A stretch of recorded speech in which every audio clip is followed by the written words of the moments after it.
Today's the opening day of NFL free agency.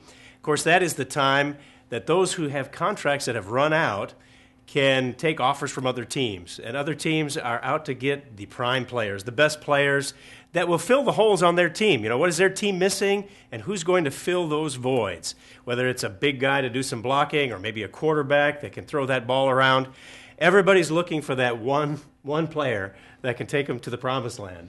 And it costs a lot of money when those contracts come up and when people start shopping themselves around. One of the lessons of free agency is that anything can happen. Almost no one is indispensable when it comes to football and the National Football League in America especially. But there's a pretty important spiritual lesson to learn in terms of at least being an individual that can step in, fill the gap, and do the job that needs to be done at the time. Yeah, I think when you think about what is our value, how important are we to the team, and would someone want us on their team? It reminded me of a passage in 1 Corinthians 16 where Paul is coming to the conclusion of this letter, and he's telling the brethren to watch and stand fast in the faith, be brave and be strong. You know, if we're going to be a good team member, we've got to be those kinds of things. He says, let all you do be done in love. You know, as God's people, as His Christians, we've got to be fulfilling those kinds of characteristics so that somebody wants us on our team.